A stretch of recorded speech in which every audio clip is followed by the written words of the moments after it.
दर्शकों, लोकहित न्यूज़ में फिर एक बार आपका स्वागत है। और आज हम मीरा भाईंदर शहर के एक ऐसे अजूबे के बारे में बात करना चाहते हैं जिसकी खबर हमने कुछ महीने पहले लगाई थी।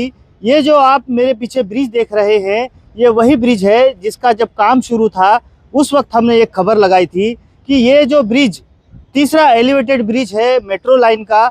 और जब ये ब्रिज शुरू होता है तो 4 लाइन में शुरू होता है, लेकिन ये जब भाईंदर ईस्ट में जब उतरता है तो ये 2 लाइन में ही उतरता है। और बीच में से आप देख सकते हैं यहाँ पर ये जो बैरिकेड लगाए गए हैं वो बैरिकेड यहाँ पर आकर ख़त्म हो जाती है और ये 4 लाइन से होते हुए ब्रिज यहाँ पर 2 लाइन पर ख़त्म होता है। तो इस बारे में हमने खबर दिखाई थी जब ये ब्रिज लोगों के लिए आवाजाही के लिए खोला जाएगा, तब जब रफ्तार से गाड़ियाँ वहाँ से यहाँ पर आएंगी तो यहाँ पर एक बहुत बड़ा बोटलनेक बन जाएगा और उसकी वजह से इसी ब्रिज पर बहुत बड़े पैमाने पर ट्रैफिक जाम होने का खतरा है। जिस उद्देश्य से इस ब्रिज को बनाया गया है और इसमें करोड़ों रुपए खर्च किए गए हैं, ट्रैफिक जाम की समस्या ना हो इसीलिए बनाया गया है, लेकिन इसी ब्रिज की वजह से ट्रैफिक जाम की समस्या का सामना जनता को करना पड़ सकता है। इस बारे में अब सोशल मीडिया पर काफ़ी हंगामा मचा हुआ है। कई लोग इस ब्रिज का वीडियो शेयर कर रहे हैं।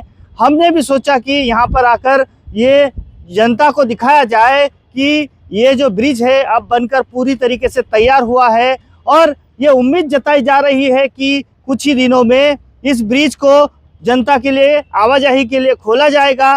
लेकिन अब सबसे बड़ा सवाल है कि इस अजूबे का उद्घाटन करने के लिए कौन सा नेता आगे आएगा।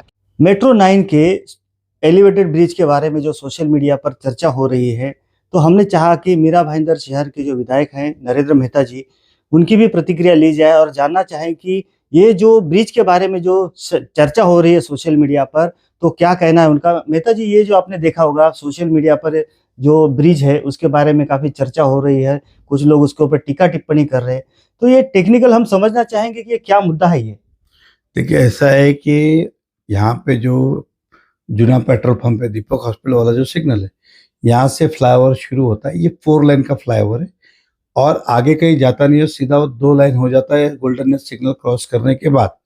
तो लोगों की और सभी लोगों की ये शंका है कि जब 2 लाइन का था तो 4 लाइन बना के फिर आगे से रोक के उसको 2 लाइन किया, इसमें क्या मतलब था। तो ये इंजीनियरिंग फॉल्ट है या बनाने वाले को ध्यान नहीं रहा। तो इस बारे में मैंने MMRDA से भी चर्चा की, थोड़ी बहुत जानकारी मुझे भी थी। ये इसके ऊपर मेट्रो है। अब ये जो ब्रिज बना है, अब मेट्रो कम से कम मेरे मानना है कि यहाँ पे 25-50 साल तक वापस कुछ बदलेगा नहीं, लेकिन शहर बदलेगा, शहर बढ़ता जाएगा। तो उन्होंने अभी से ये 4 लाइन का प्रोविजन किया कि आगे जाके आपको अगर 1 लाइन वेस्ट में लेके जानी है या फिर जो गोल्डन स्पोर्ट्स कॉम्प्लेक्स रास्ता जाता है, क्योंकि अगर अभी स्पोर्ट्स कॉम्प्लेक्स जाना तो पूरा रास्ता नीचे से आना पड़ेगा, लेकिन आप उसी का एक रोड ऊपर सर्कल बना के एक रोड नीचे उतार देते, तो गोल्डन नेस्ट के लिए उतरने के लिए या वहां से चढ़ने के लिए आप आदमी वहां से आ सकता है। तो इस प्रकार का उन्होंने प्रोविजन रखा है और कहा कि मेहता साहब ये तभी हमने प्रोविजन रखा था और अब कॉरपोरेशन अगर NOC देगी और सरकार इसको खर्च करने को तैयार है, तो अब जो हमने जिस काम के लिए प्रोविजन रखा है, इसको वेस्ट में लैंड करना है या गोल्डन नेस्ट की तरफ लैंड करना है या फिर फ्यूचर में आपका जो सीधा गया 2 लाइन है उसको, आज तो रोड के विड्थ के हिसाब से 2 लाइन ही बैठता है, कल आई क्योंकि वहां 30 मीटर का रोड है, उसके पहले 45, कल आप उसको 45 मीटर रोड करते हो तो उसको भी 4 लाइन किया जा सकता है। तो ये प्रोविजन करके रखा है। अब ये प्रोविजन नहीं करते तो फ्यूचर में 10 साल 20 साल आप कभी भी बोलते तो ये सुधर नहीं सकता, क्योंकि ऊपर मेट्रो है। मेट्रो नहीं होती तो आदमी दूसरा पिलर करके एक्सटेंशन कर सकता है, लेकिन मेट्रो के कारण ये उन्होंने प्रोविजन करके रखी है, तो कोई गलत नहीं है और ये प्री प्लान फ्यूचर प्लानिंग के हिसाब से किया गया। अब 2 लाइन को इसलिए कि आज की जरूरत नहीं है, लेकिन कल की जरूरत होगी तो खाली उसको कनेक्टिंग करना है, इसलिए इसको इस तरह से डिजाइन किया गया। लेकिन अभी फिलहाल जो अगर डिजाइन देखे उसकी, तो लोगों की ये शंका है कि जब 4 लाइन से तेजी से गाड़ियां जब आएंगी और जब वहां आने के बाद सडनली जब वहां पर बोटलनेक बनेगा तो एक्सीडेंट होने का भी डर है और ट्रैफिक जाम होने का भी डर है।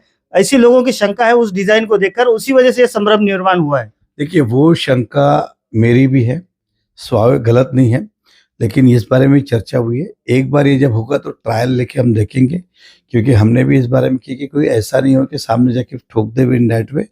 तो उन्होंने कहा कि हमने वहाँ का ट्रैफिक वॉल्यूम जो पकड़ा है वो उस तरफ जाने वाला उतना ही वॉल्यूम है कि सिंगल सिंगल लाइन में वो जाएंगे। और इसको किस तरह से बोलते उन्होंने उनके हिसाब से जो भी टेक्निकल थे उन्होंने कहा कि हमने टेक्निकल सभी एक्सपेक्ट लेके ही उस तरह से उसको डिज़ाइन किया है। लेकिन बहुत बार ऐसा होता है कि हम पेपर पे करते हैं वो अलग होता है, प्रैक्टिकल अलग होता है, तो स्वाभाविक है अगर वो होगा तो उसका भी रास्ता निकाला जाएगा।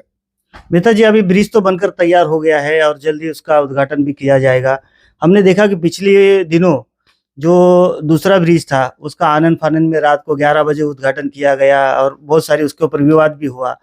हम जानना चाहेंगे कि इस ब्रिज का उद्घाटन कौन करेगा और कब होगा? नहीं, देखिए ब्रिज का उद्घाटन तो माननीय मुख्यमंत्री जी करेंगे, क्योंकि अब मेट्रो का भी उद्घाटन है, क्योंकि मेट्रो बन के रेडी है, आचार संहिता के कारण रुका था। अब जिला परिषद की इलेक्शन है, मुख्यमंत्री जी ये ब्रिज और मेट्रो ये दोनों का उद्घाटन आने वाले कुछ ही दिनों में करेंगे। तब तक शहर के मेयर भी विराजित हो जाएंगे और धूमधाम से उद्घाटन करेंगे, कोई छुपे छुपे नहीं करेंगे और सभी पार्टियों को न्योता देंगे, क्योंकि इतने बड़े शान की बात है। तो विपक्ष में हो या सत्ता में हो, सभी को बुला के धूमधाम से उद्घाटन करेंगे, ऐसा मैं शहर की जनता को और सभी पॉलिटिकल पार्टियों को विश्वास दिलाता हूँ। धन्यवाद सर हमसे बात करने के लिए। तो ये थे मीरा भाईंदर शहर के विधायक नरेंद्र मेहता जी और इन्होंने विश्वास दिलाया है कि ये जो ब्रिज बना है वो भविष्य के लिए डिजाइन किया गया है, ताकि इसे अगर आगे बढ़ाना चाहे तो बढ़ा सकते हैं। इस तरह की डिजाइन है और उनकी इस बारे में एमएमआरडी के अधिकारियों से बात भी हुई है और साथ ही उन्होंने यह भी जानकारी दी कि इस ब्रिज का उद्घाटन महाराष्ट्र के मुख्यमंत्री जी के हाथों हो सकता है, क्योंकि मेट्रो का भी उद्घाटन करना है तो दोनों उद्घाटन हो सकता है एक साथ हो। और उन्होंने यह भी कहा कि सभी को साथ में लेकर उद्घाटन करेंगे, यानी कि किसी को भी नाराज नहीं किया जाएगा, ये उन्होंने आज यहाँ पर कहा है।